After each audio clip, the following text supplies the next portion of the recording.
Hey everybody, welcome back to Inside Indiana Overtime. Alex McCarthy, Seth Tao, here at Assembly Hall.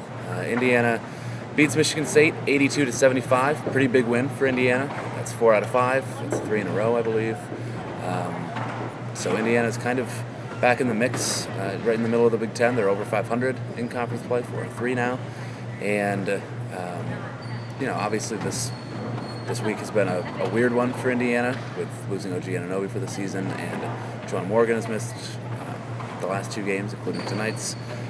But they made up for it with efforts from, everyone just did a little bit more, I guess.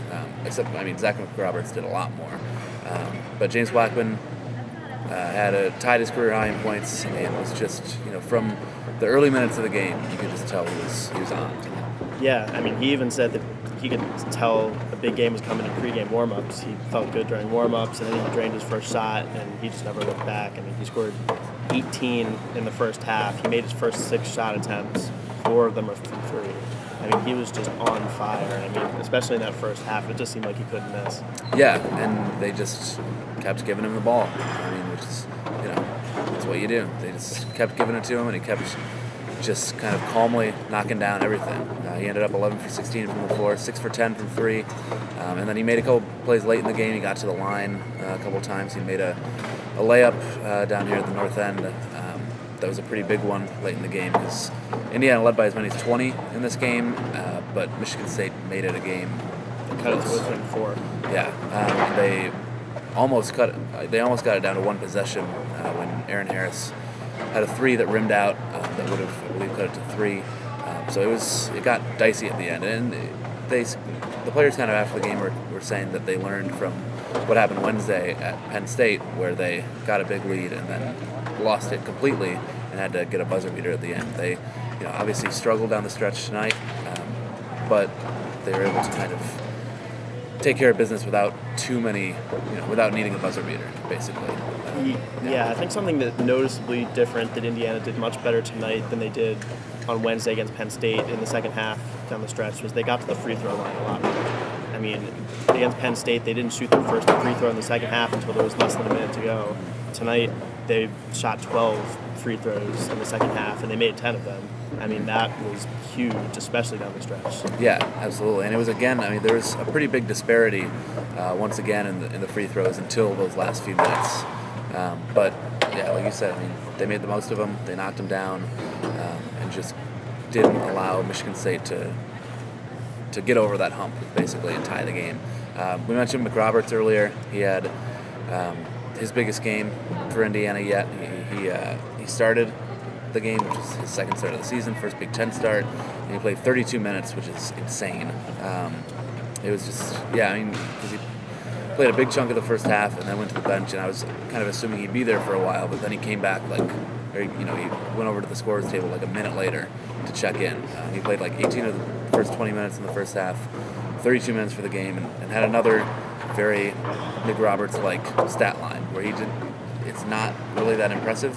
He only took 1 shot, he made it.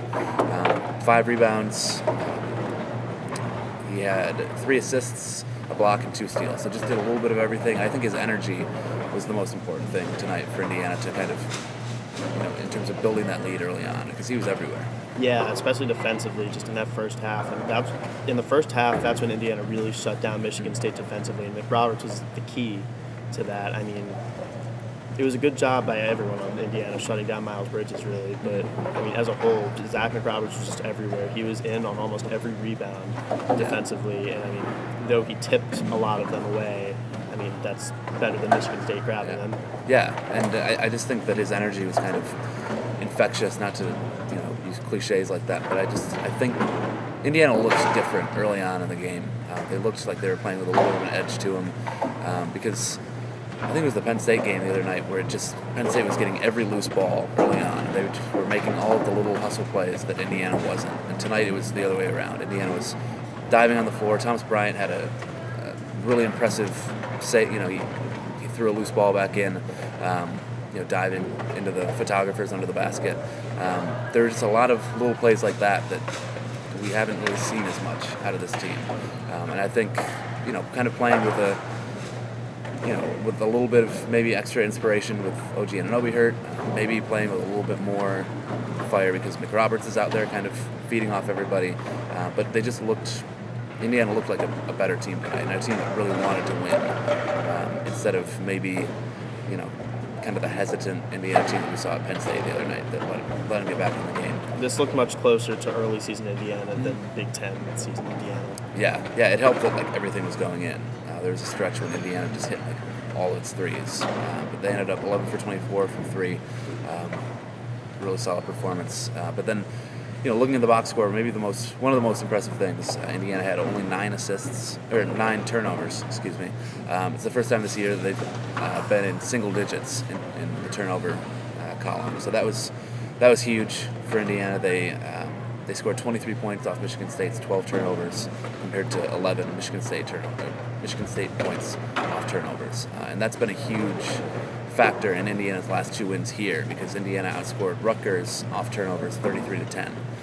So there have been just some huge disparities in Indiana's favor in the turnover column, which is not something that we usually see with Indiana. Yeah, I mean, again, I can't remember the last time I saw Indiana in this is the first time all year in single digits, right? Mm-hmm. So very good job of being cautious with the ball, taking care of the ball, and as far as Michigan State's turnovers, this crowd played a factor in that. It was North Carolina level loud in here for most of the game.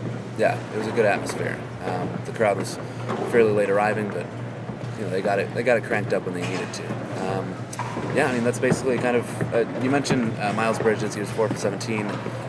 They just kind of terrorized him all night. Threw a couple different guys at him. Aaron Harris was really what kept Michigan State in the game. He had 21. An all-around pretty good effort from Indiana. They head out for a road trip now. They go to Michigan and Northwestern. So those will be challenging games. They always are in the Big Ten. So we'll see what happens there. But Indiana's in a pretty good spot. Much better than they were except for Anunoby and Morgan being hurt. But in the win column, in the standings and whatnot, they've started to kind of make a surge, and they've taken advantage of a little bit of a weak Big Ten so far. So that's about all tonight from Assembly Hall. Thanks for watching. For Seth, I'm Alex McCarthy, and we will talk to you soon.